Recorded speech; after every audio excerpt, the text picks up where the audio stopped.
Munsi buli omwali n'ekirooto kuba kuwaguza kulafuubana n'okulemerako okutuuka ku buwanguzi. Ddala wamma ggwe luba lunaku mulindwa okyasobeddwa eka ne mu kibira nga weebuuza omuntu omutuufu anaakutuusa ku makula g'ebirooto byo oba okooye kuferebwa. Kankwanjulire aba Brand Pro Property Services Limited abeegulidde erinnya mu kutuukiriza ebirooto by'abantu ebyekuusa ku ttaka. Bagula wamu n'okutunda ettaka n'amayumba ku buli luguudo lwa Uganda wamu n'okwetooloola ensi yonna mu mawanga agatali gamu nga USA, India wamu ne Bungereza. Tulina estates eziwedde okuzimbibwa. Gano makula bukula weegulire ennyumba ey'ekirooto kyo olwaleero ku bbeeyi esoboka. Naawe anoonyeeza okupangisa tuzirina ng'ate tusobola n'okukulaakulanya ettaka, amayumba oba estates zo ne zeegombesa buli muntu. Oyagala saveya oba olina ekizibu kyonna nga kyekuusa ku ttaka, bitukwase g'osirike. Tusangibwa ku MT House ku maliro ogusooka Room 5 ewazana ku Entebbe Road okuliraana ekizimbe kya Muguluma Empire. Osobola okutukubira oba okutuweereza obubaka ku WhatsApp namba zaffe noti 773 216 588 noti oba noti 703 824 noti 79 ne ku website www.brandpro.co.ug. ate mwe bankuba kyeyo ebyammwe byateredde anti osobola okugula poloti oba okufuna ennyumba n'okomawo nga buli kimu kiri malidaadi saana. Sebatuka abafera olwaleero ng'okolagana ne Brand Pro Property Services Limited tutuukiriza birooto.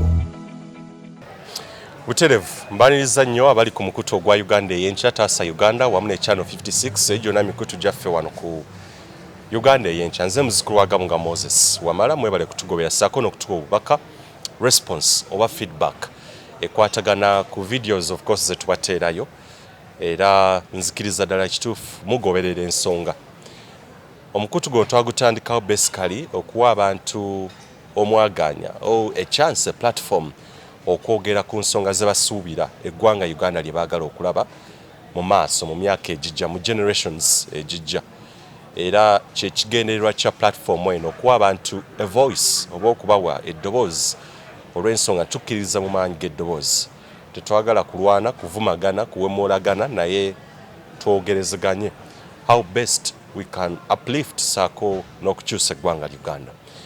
Olwalo lwakubiri wenkoledde video eno naye ino obubaka mbadde njagala okwogerako sitira nnyo kola of course okubeera nga nzijjanga nze omuntu omu, naye ensonga ezindeesezeza briefly Honorable Jakana Nadduli. Ono jjukira yakwatibwa ennaku z'omwezi za 5 mwezi gwa September mwaka 2022, era kigambibwa yatwalibwa mu kooti olw'okutaano olwa wiiki eyo yennyini eyanga 5 ennaku z'omwezi ndowooza zaali 9, era n'asimbibwa mu kooti awatali baŋŋanda yadde munnamateeka awo. Naye ebyo si bye bikulu ebindeese, ekikulu mugenda kukitegeera. Olw'enkya olw'okusatu tugenda kubeera naye mu kooti nga of course omulamuzi wa ruling mu kweyimirirwa kwe oba bail application gye yateekayo ennaku z'omwezi zaali 13 omwezi gwa September mwaka 2022. Enkya ya 21 oba 21st we tugenda otegeera whether he will be out on bail oba kijja kubeera otherwise. Naye ensonga endeese briefly njagadde okwogera ku ebigenda mu maaso mu ggwanga, okutunuulira baganda baffe bannyinaffe abazze bawambibwa ensangi zino. Of course sijja kugamba nti abantu abazze bawambibwa omuli ne Honorable Jakana Nadduli nti sirina bukakafu nti balina emisango, ate era sirina bukakafu nti tebalina misango. Kooti yeeyina okutukakasa ekyo nti ddala kituufu they are innocent or guilty, emisango egibagulwako. Kyemanyi in particular Honorable Jakana Nadduli kigambibwa okusinziira ku state nti abadde ng'ayogera ebigambo ebyawulayawula mu mawanga oba ebisosolasosola mu bantu, promoting sectarianism, era y'ensonga lwaki ali mu nkomyo. N'abalala abazze babuzibwawo Motive Kasagga, naye twategedde of course of recent nti UPF4 Uganda Police Force, CID wamu ne CMI nti bamuguddeko emisango egy'okukozesa obubi kompyuta n'okulaba ng'alina engeri gy'ayingira kigambibwa mu accounts ez'abakulu abalala nga tafunye lukusa n'abantu abalala. Naye buno obubaka bugenda eri obukulembeze nti webeera nga yeeno nom nti ddala ekituufu abantu mugenda kubayisa bwe muti abantu President Museveni nzikena kuzomeza za 12 mwezi gwa mukago mwaka 2021 oguwedde bwemba serabidde lunaku lwakuba ebirayiro era okubya ebirayiro ndozo gujja kubeera mulundi kuba 1986 tujjao 21 tujje 26 11 16 no 2021 ozengo okuba ebirayiro ngoga nti Bannayuganda bo bennyini bogenda okukuuma n'ebintu byabwe naye ate bwe kibeera nga ogenda kubeera nga okola ekyo cause nkusongamu oluno you're the commanding chief of armed forces zino security agencies ezijja eziwamba obuwambi abantu ne zibateeka mu drone ne zibateeka mu bifo ebitategeerekeka ne bababuzaawo ba ne babuzibwawo kigenda mu maaso okunnyika gwe kyotugamba nti democracy ali mu ggwanga Uganda olw'ensonga nti mwatugamba mwakwata bakadde baffe ne mubamatiza ne mubakakasa nti ddala kituufu mugenze mu nsiko okulwanyisa ebikolwa by'ebityo ebyapandagaali ebyokubuzaawo abantu wega ebikola ebitagoberera amateeka tugamanyi gali very very clear nti omuntu wabeera nga azizza omusango there are procedures waliwo emitendera n'engeri omuntu oyo gy'akwatibwamu arrest okusinziira ku UPDF Act not UPDF but Uganda Police Act yes Uganda Police Force Act yefuga yerungamye engeri polisi gyerina okuddukanyamu n'okuddukanyizibwamu eri UPDF nozelinyo ku misango ebintu gya terrorism n'ebirala ebyo bwe bityo okulya mu nsoolukwe n'emisango omuntu agudde olutalo ndowooza ku ggwanga ndowooza ebyo si aba civilian nenjoga ku yaba civilian UPF Act nti omuntu alina procedure zayitamu okubeera nga akwatibwa naye bwe tubeera nga omuntu ayambadde engoye eza bulijjo ali muleeya ekitegeeza nange wamala bwe mbeera nga ndi muleeya nina emmundu nsogenda nembuzaawo omuntu omulala tewali njawulo tewali kigenda kwawula nti this is a security agency oba so ebintu binene ebikolebwa ku baganda baffe bannyinaffe tubivumirira bikola bya buswavu bikolwa ebyo tebiraga nti ddala kituufu ekigendererwa mwakituukako ekyabatwala mu nsiko ekigendererwa mwakivaako dda olwa interests muntu ayinza okukkiriza n'okulowooza mwandibammwe mwekiikirira mmwe mwekka abagambako oba ayogera sikkiriza nti omuntu akozesa obubi omutimbagano wa social media n'ate waliwo abantu betuzze tulaba nga ddala ekituufu eddembe lyabwe eryokweyogerera mulina n'okulambika nti omuntu waneeno obeera osusse we wandikomye ababika abantu ekyo kikafuuwe bo bakwatibwe because it's not good okubika omuntu atannafa eyo it's immoral n'ate ensangi zino ne bwaba zizezeera omusango tekigwanira kubeera nga omuntu awambibwa buwambibwa so ekikulu President Museveni yakwata bakadde baffe bataata baffe n'abamatiza nti it is a fundamental change bagenda okuleeta oba enkyukakyuka ey'omuggundu gye bali bagenda okuleeta okulaba butya nti baawukana ku movements oba governments ezibaddewo naye tukkirize tugaane gwe nange bino byaddamu dda era it is the same it's more of the same abantu babajja ku mirimu gye bakolera ku gate mu maka gaabwe nabateka mu drone as if there are no security patrols or security vehicles ezirina okulambika nti omuntu agenda mu kifo bwe kiti it is unfortunate mu society gye tusuubire yandibadde civilized yandibaddemu abantu abayivu abategeera naye omuntu najja n'ayisa olugaayi mu mateeka bino bigenda mu maaso okwoleka eggwanga Uganda wawe tuli era byongera okunnyika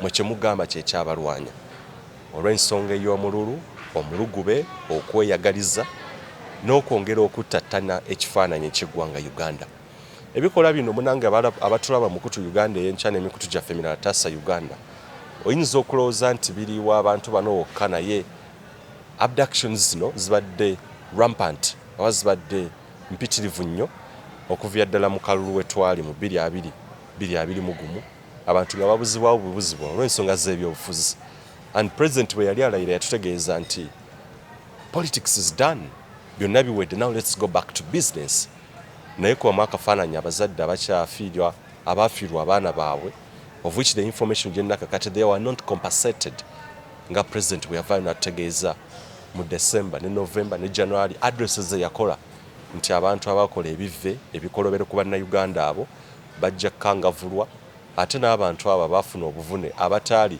ye bwe yakola statement abateenyigira mu kwekalakaasa bajja kuliyirirwa naye n'essaawa eno have the information they were not compensated. Ebikola bino President Museveni byongera okuswaza n'okulaga nti wandibanga ekigendererwa kyo kyali kirala nnyo nga bakitaffe wakozesa bakozese bajjajjaffe bakozesa bakozese. A case in point, Honorable Retired Major Abdul Nadduli. Family eyo yankizo mu Gweta Luwero tugiwa ekitiibwa kuba ffe abazzukulu b'abalwanyi. We give that family respect. Era buli bwe tugendayo batwaniriza ate era netutulwa nabo ne twogerezeganya kwa family gyenvaamu naffe of course mu Gweta Luwero family y'abalwanyi naye bateekamu kinene. They sacrificed their time and life. They were fighting for their country. Baali balwanirira eggwanga lyabwe Uganda. Era ne bakkiriza ddala ekituufu enkyukakyuka gye baleese bazzukulu ne batabani baabwe bajja kweyagala. Naye ate ennaku zino tukolera mu kutya buli kaseera oba mu kumagamaga bweyakubira essimu n'otuuka n'okubeera nga weeraliikira obutakwata amasimu. Family ya Haji Nadduli okusoomoza kweyiseemu kungi. There is no need okujja ontuuze wansi onnyonnyola ebyeyiseemu bimanyi kuba ne family yaffe bingi byeyiseemu olw'ensonga nti ebyogerwa ebitugambibwa ffe ng'abazzukulu nti mu Gweta Luwero ku family ezaffe family yaffe yennyini muzeeyi we baamukwekanga Yoweri Kaguta Museveni we baamukuya kukulwanga baleme kubeera nga bamukwata bamuteeka mu nkomi oba okumutta kuba mwali bayeekera. N'ate ebikolwa ebyabakola ebyali byagala obbakolebwako gavumenti ezaaliko ze mwali mulwanyisa ze mwali muyeekera kakati ate byebino ebiriwo. Where is the difference wakati wa Obote Amin the regimes you were of course opposing? Tewali njawulo. Omuntu okwogera ennaku zino okwogerako amazima it is of course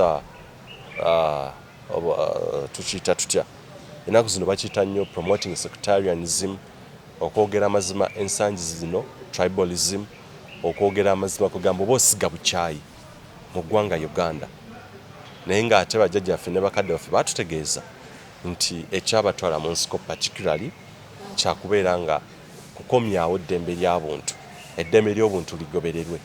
Ne bwe tulaba ebikolwa bino ebigenda mu maaso nga n'okutuusa olusaawa ya leero tulina the amendment of the Computer Misuse Act ng'ekigendererwa ffe tulowooza era tukkiriza tusuubira okusinziira ku contents of that amendment ziraga nti abantu abakozesa emikutu nga gino ddala ekituufu okusinziira omwoyo the spirit of this bill ogenda okomekereza it's curbing the freedom of speech, okulinyirira eddembe ly'obuntu. Abantu baana bannambi baana ba kintu genda maaso okubeera nga batuziba emimwa. Nebaza bannayuganda bonna abali mu diaspora n'abali wano mu ggwanga Uganda bavuddeyo okuyimirira ku nsonga. You know, there is nothing very dangerous like keeping quiet, shutting your mouth amidst a trying moment. Mu kaseera ak'okubonaabona ak'okuwonyaabonyezebwa ako oppression bannayuganda bavuddeyo ne mwogera it is a great milestone, it is a great mileage. Niyinza okugamba nti tekimala naye President Yoweri Kaguta Museveni ennyindo bw'oginyigiriza ennyo ogireeta omusaayi n'eddembe lye tubadde tulina because fact to be told when tuula ku television or radio station eyo gye tukolera ne ku mainstream we must enjoy the right as long as we follow the constitution. Omuntu nze kyenzikiriza nti bw'abeera ng'amenya etteeka ddala kituufu let him or her agende mu mateeka aprosecutingibwe instead of kidnapping them, abducting them, torturing them. No one is actually mandated to torture the other. Naye bwe tubeera nkakati emikutu gino eno where we have to independently do our journalism. Of course abakolerako nange I don't condone the actions of egikozesa obubi emikutu emitimbagano because it's the fact waliwo abagikozesa obubi. Sandyagadde nange ekitange bamubike oba mmange bamubike no. Sandyagadde muntu yenna benkola nabo bababike no it's immoral era tekijjansa era abakikola it's not good. Nabo beera ng'oyisaako obubaka ate bwe tubeera nga tukozesa amawulire okugayisa ku platforms zino novaayo n'otulugunya n'ompamba n'okola otya kyongera otukakasa nti President Museveni tona njalo n'Obote tona njalo n'Amin. There is no difference. Naye nnyindo bw'oginyigiriza ennyo njagenda ku issue eya Haji Nadduli ne family za ba veteran bush veteran abalala They have suffered. They suffered a lot. They sacrificed their lives. Ngana mwe mwachikola. Very good, because you are all kyasuubirwa era kyateberezebwa. Bo baali bakkiriza mwena muli ku platform, muli ku page yemu kulwanirira ggwanga, kununula ggwanga. Naye ate abakulu bwe mwatuuka mu ntebe bajjajjaffe ne babasembeza, kakati ate bwe muyita munanga abasosoze. Kakati batugamba nti Jakana Nadduli, Haji Nadduli, Wamala abakozesa emikutu gino nti tuli basosoze. Bajjajjaffe abaabasembeza ne babeegattako ku cause gye baali basuubira nti ddala kituufu yakubeera nga kununula ggwanga. Bakkiririza wamu ne bagamba nti ddala kituufu ku platform y'emu. Ne bw'otunuulira essaawa eno, they have gained nothing. Abamu batuuse n'okuva mu bulamu bw'ensi nga tebalina kye bafunye. Naye nga mu ebifo mu byenjoyinze, abali b'enguzi, abali akebe mu promoting obateeka mu bifo eby'enjawulo.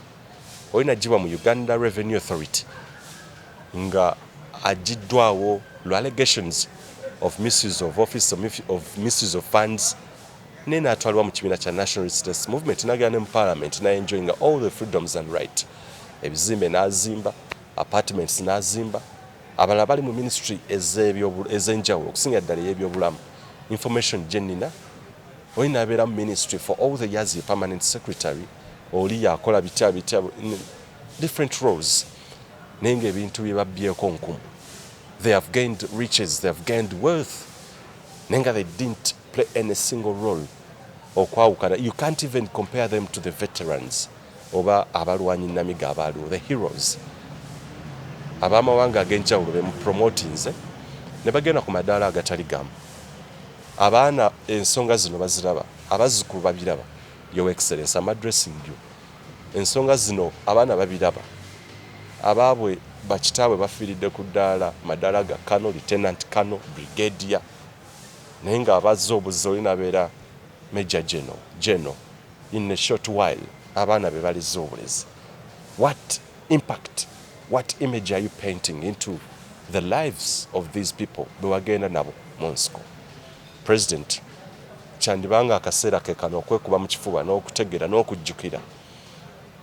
Bakulowooza era walowoozesa abakadde baffe nti baali oba wali platform y'emu nabo mwali mu kununula ggwanga. Kumbe bye tulaba kati kyandibanga mwali mu securinga future yammwe, kujja mu bifo mu buyinza mwawamba n'ate ekigendera ky'okuwamba in quotes. You wanted to hold us captive. Eggwanga lyonna muliwambe. Zino sijja kirumamu. The security agencies bw'otunuulira abantu abaliyo percentage esinga ggwanga limu. Bw'otunuulira ministries, departments, positions ez'amaanyi ggwanga limu. Bw'otunuulira ebifo eby'amaanyi mu ggwanga Uganda, decision making positions or influential positions ggwanga limu. Waliwo emikolo gye tulaba olumu ne tuseka na busesi ng'otunuza kamera nga munnamawulire nga batudde ku front page, abatudde ku front tables, desks. Ggwanga limu. Your Excellency, nsuubira you need to go back to the drawing board.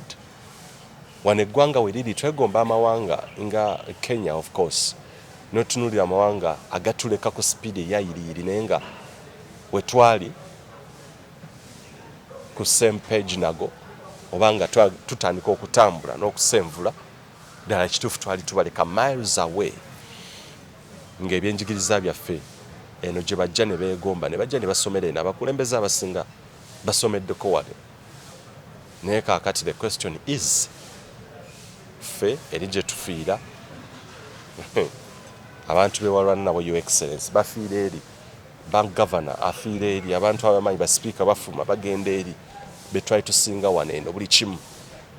Ebintu bino Your Excellency tebirina gwe bisanyusa. Era we feel, nze tusinna lunaku lumu nza kuvaayo nenga nti I feel proud because my grandfather paid the price onto this country okubeera nga freedom n'enkulaakulana ereetebwa naye biriwo ddala kituufu. I don't feel proud. So Your Excellency, obubaka buno bubwo nammwe abali mu bifo eby'amaanyi, aboogeza amaanyi, aboogeza ebitiibwa. Nalabye ekifaananyi of course ekyabakulembeze ababadde mu United Kingdom oba Bungereza bwe badde bagenza okuziika African presidents n'abalala abamawanga amalala kuba tebabadde bafiirika bokka naye n'amawanga amalala nga bali mu baasi olwakuba bakinterpretinze bulala naye my own interpretation eraga nti tetuli bakitalo nga bwe twerowooza mwenna ffenna tuli kintu kimu sigamba nti yes the logistics what and what naye ddala kituufu kitulaga ekifaananyi nti tuli we are the same people kwa mawanga ago of course bo tebalina mbojja nnyo na tebalina njawulo mu UK Boris Johnson of course the prime minister abadde asobola taking the underground train oba ne batwala of course ne balinya public means naye waneeno mwabaga nti mununudde eggwanga obugomba abantu mubula na kukola enguudo zammwe obugomba abantu busindiikiriza ku nguudo simanyi kyaganye President Museveni kugenda naye nandyagadde nnyo okulaba nga naye bamutaddeko mu baasi eyo n'abakulembeze abalala nga bali mu baasi ekifaananyi ekyo it wasn't demeaning you tekyabadde nti yes however much the logistics kuba bali eri bayagadde okuminimizinga even ebintu bingi as far as even the logistics are concerned or is concerned naye ekifaananyiza amakulu ge najjem nti we are all equal positions ze zitwawulako katono naye tekina kikikugaana kujja n'otuula n'abantu n'okola kutya President Museveni nowadays we bet you tukuteerawo n'akawumbi n'akakadde okujjako mu kibuga wakati nga tolina security nga bwe wakolanga bye batunyumiza bwe walinga mu swimming pool ng'obeerako wali eri n'owuga ne bakuba ne ku bifaananyi we bet that you can do that again tetusuubira nti oba kikyasoboka you've created enmity you've created enemies gwe kennyini gwabyekoledde sikugamba nti Ugandans bantu babi oba Uganda bantu babi nti bw'onajja mu kibuga bajja kukuba amayinja no era tewali mu Uganda gwesikiza nti asooka okuva nakuba ejjinja na what no naye because you seem to have wronged them kikyo kyennyini kikakasa President gwe kennyini byokola bikakasa nti ddala kituufu you wronged us bw'obeera nga you can't even okujja mu downtown mu kibuga obuuze ku bantu ojjeko mu arcade obabuuze embeera egenda eti have time with them I think that's a pro-person a people-centered leader nti of course ng'olumu bwe tulaba minister ba lord mayor nagana natulako n'abantu ne bali ekyemisani ne bakola batya ne bawayaamuuko where is the president of 1986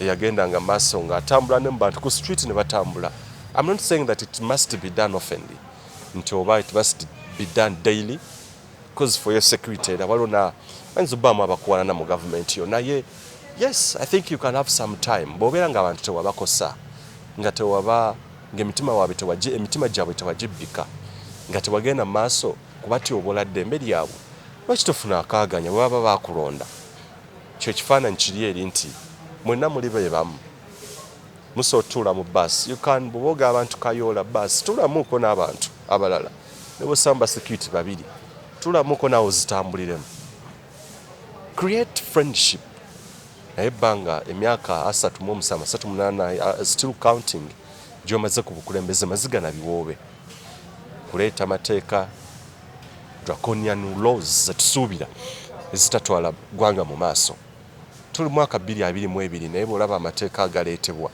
kati the amendment of the Computer Misuse Act it's actually conflicting with other laws eziriwo n'olwokuba emikutu gino social media nowadays kwe tuyisa obubaka ate bwe tukkiriza obutavoola obutavuma obutawemula kuba wennaakugera wano sinnawemula kigambo na kimu naye obubaka bwenjogera these are the facts naye the only way to make sure that you ban us or tulinnyako tusirike to shut us down to shut us up is by bringing such draconian laws. Because I need to go back to the drawing board. But veterans tebali happy, Your Excellency. Ministry weri, of course Minister of Defense and Veteran Affairs n'abakiikirira waali na in fact be told they're not happy. Your Excellency, the silence mu communication okusirika kuno kulina kyakutegeeza nno. I'm addressing the Excellency because, or the President, because constitution ngamba gwe fountain of honor, head of state, head of government, atera commander in chief. N'obubaka buno mu mutima mulungi nandi wandiise na bbaluwa naye I feel even the voice can do better. Strictly, it goes to you. Ddala kituufu the veterans abalwanyi namige. Kuba na meeting gye nawulizza obubaka bwe nafunye meeting yaddeyo Greater Luweero nga beebuuza abaffe family emu lwaki tekyakkaanya na family endala, family yo the first family. What's the problem? Instead of abducting abaana bano abamu nno baana b'abalwanyi by the way kye kineewuunyisa abamu abazze bakwatibwa ne mu of course post election era ne mu pre-election 2020 nga kalu kawedde abamu they're the sons and daughters of veterans naye ekibavunaanibwa kiki n'emisango olumu tetugimanya naye kirinakuwaza era kiswaza. President, tomorrow you're going to be out of this government naye amazima ga Katonda muggulu, how will your daughters or son be treated? Bagenda bayisa bati bano baana b'abanno be walwana nabo bazzukulu b'abanno. I want you to rethink. Oddemu olowooze. Are you supposed to be here? Abantu wano eggwanga we ligwanidde okubeera ye oba nedda? Ettaka ly'abantu lye libbiddwa okubonyaabonya obwavu bwe balimu. I'm not saying that they really went, you signed a treaty somewhere nti wetumala olutalo give us billions. No. Naye there is some appreciation.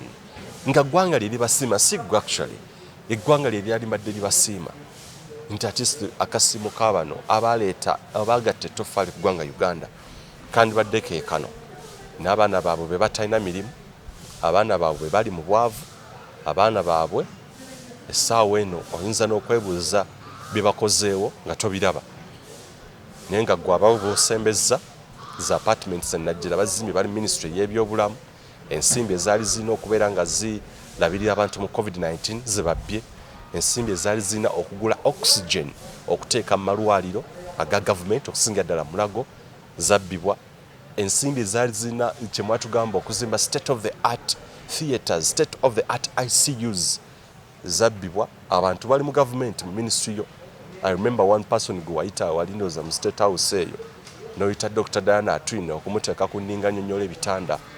Everything the plan has it had to be obanga bwe yalina okubeera ng'etambula mu COVID-19 ng'ensimbi n'ebitanda byonna up to now akyali permanent secretary. Can you imagine how much has the nation lost mu mikono gya Diana Atwine okusinziira ku ebyo byokka biwatulaga ng'omutadde ku microphone? How much did we lose? Up to now the accountability is nowhere to be seen. Naye ng'oyo omuntu omu bwe tutandika okumenya abannya oyinza okwebuuza Your Excellency bano bo balya mmere ki, baawukana batya n'abalala? I'm not saying that baawukana batya n'abalala nti n'abalala balina kubba. No. Lwaki bano bo tebakwatibwako, aboogera obwogezi ne bakwatibwa? The case in point, Jakana Nadduli ayinza okubeera nga byayogera olumu binyiiza kuba amazima ganyiiza go galuma. Muntu bwakugamba nti ddala kituufu oli musosoze kuba who promotes secretarianism, who promotes it, who actually goes ahead to promote it. Waliwo abakyogerako ne waliwo abakikola. Buno obubaka bwakwe kwekuba mu ttooki kulowooza. Obubaka buno mbukozi olw'ensonga nti bintu bingi ebituluma Your Excellency. Abamu bajja kugamba nti oli munnamawulire tolina kweyingiza mu nsonga zino, naye mind you tuli bantu ate era naffe tulina ebitusoomooza. We are human beings. Your Excellency n'abantu abalala tulina abantu mu ggwanga muno nga balinga abatakwatibwako bayitirivu. Our country has been demonized. Our country has been eggwanga twali tukwata ne tulizza mu mannyo g'embwa, mannyo g'empisi. Waneeno okubeera ng'omuntu osinga omusango oba anything okubeera ng'ofuna justice, olina okubeera nga olinako jeno, olinako gundi, olina things like such. Particularly obubaka buno mbukoze okujjukiza Your Excellency, come back, komawo, come back wali eri tujjukire emboozi tuze tunyumya n'abalwanyi nga Haji Nadduli, emboozi z'omukasaka. Come back. Bannayuganda si bantu babi, and okubawamba it's not the solution. Okuwamba, okubuzaawo omuntu, okumutulugunya, okukola kutya, ekyo kikakasa bukakasa nti temuli bantu. Kuba teri muntu yagenda mu nsiko alwanise ebikolwa ebyekko, ebyettima, ebyenge, emitima emibi atajja akole binono. Abagenda mu nsiko kyatulaga nti mwali bantu. You went there for a cause. Mwagenda mwina direction, nga mwina focus, mwali determined, ate era mwali confident. Naye kaakati abantu tebakyabakkirizamu. Mistrust. Few people trust this government. Few people have confidence in this government. Okugamba obugambi omuntu nti basi zetuleese zigenda kuyamba bweziti, abataxi batandikawo ne batandika bikuba mu toji ebituli.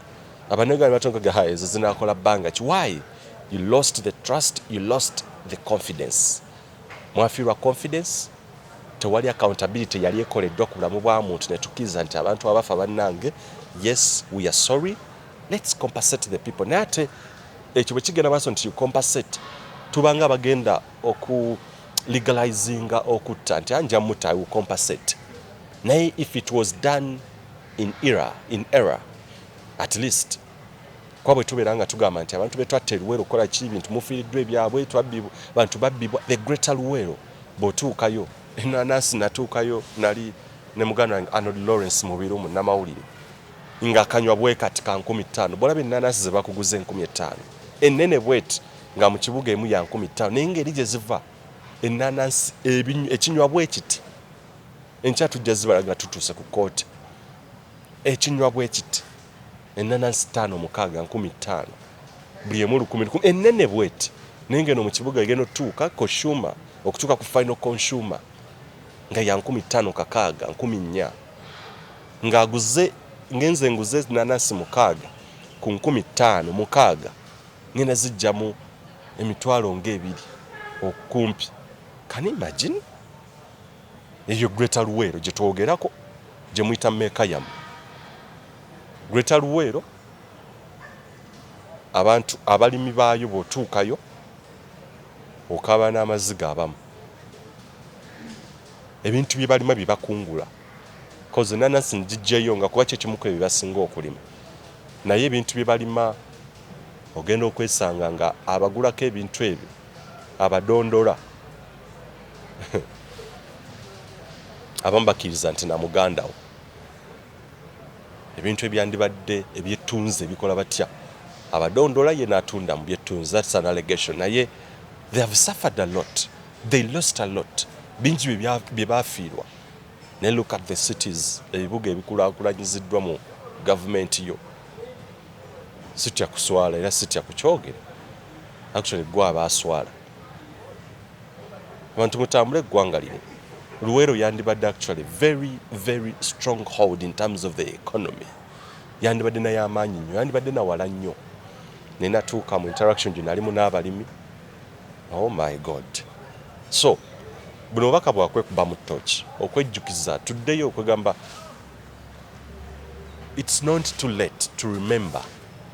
You get, as long as you have the time to remember, you have the time okujjukira akadde konna okubeera nga omanya history, obeera omuntu obeera okyalimu ensa n'okutegeera.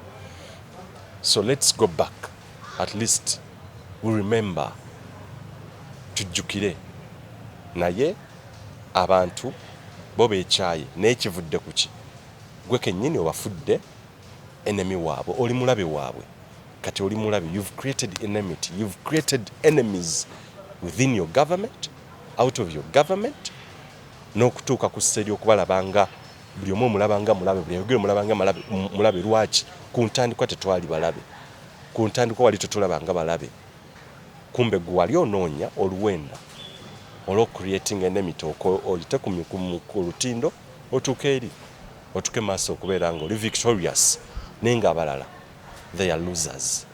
And fact be told, era teri muntu mu nsi muno ayagala kweraba nga loser. Kizibu nnyo. No one perceives himself as a loser from day one. mu bantu abali confident. They were confident, they were very strong and determined bwe bagenda mu nsiko.